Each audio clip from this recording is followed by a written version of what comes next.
सिद्ध साधक परिवार दुर्लभ तंत्र मंत्र यंत्र विज्ञान। क्रीम ह्रीम ह्रीम ह्रीम हुम हुम हुम दक्षिणकालिके क्रीम क्रीम क्रीम ह्रीम ह्रीम ह्रीम हुम हुम हुम स्वाहा। माँ दक्षिणकालिके नमः। प्रसन्न वरदो भव, प्रसन्न वरदो भव, प्रसन्न वरदो भव। सिद्ध साधक परिवार के इस चैनल में आपको स्वागत है।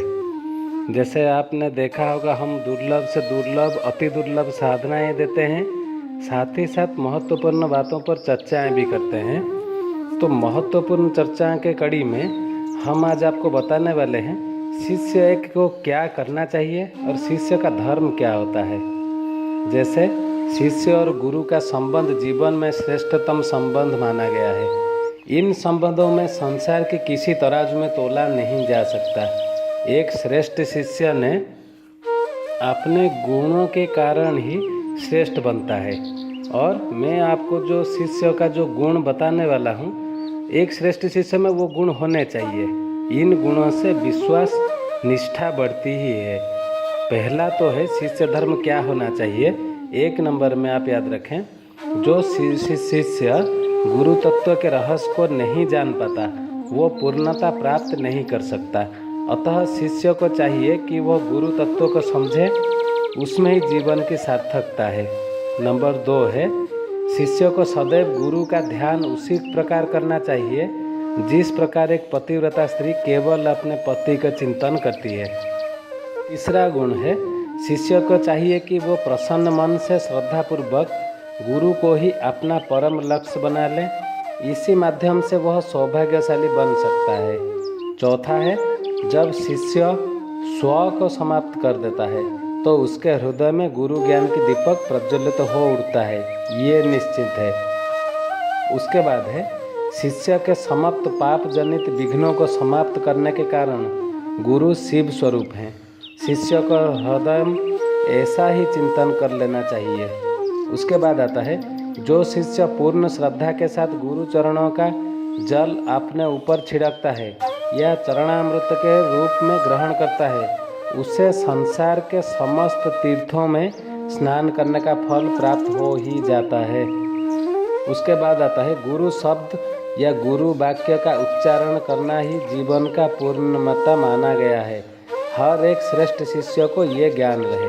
उसके बाद आता है, जो सद्गुरु की श्रद्धापूर्वक आराधना करता है उसने जीवन में भले ही कितने ही पाप किए हों, धीरे धीरे वो समाप्त हो ही जाते हैं, इसमें कोई संदेह का स्थान नहीं है। उसके बाद आता है, शिष्य के लिए गुरु का रूप समस्त देवताओं में सबसे अधिक महत्वपूर्ण है, क्योंकि वे ही अज्ञान को हटाकर पूर्ण ज्ञान देने में समर्थ हैं। उसके बाद आता है, शिष्य पूरी श्रद्धा से गुरु सेवा में रत रहता है, क्योंकि उसी माध्यम से वो आध्यात्मिक और भौतिक सुखों का प्राप्ति कर सकता है।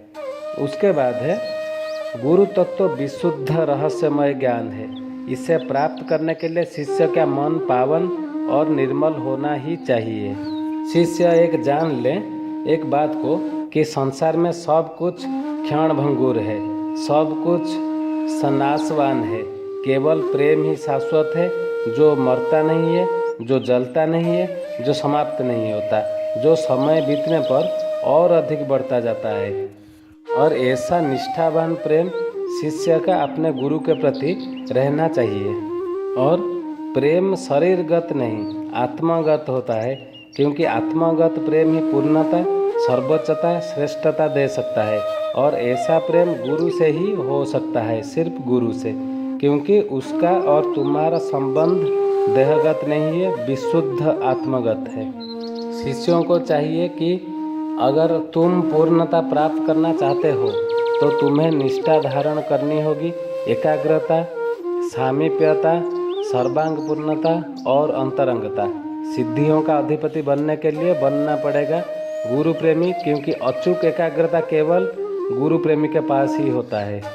आपका मन में हमेशा ये रहे कि आपने जिसको गुरु किया है वो आपका जीवन का नया पाठ पढ़ाने के लिए पृथ्वी पर आया है, ना ही वो आपको घिसी पिटी बातों का दोहराने के लिए आया है, ना तुम्हें तोते की तरह रटे हुए शास्त्रों के उदाहरण समझाने के लिए भी नहीं आए हैं।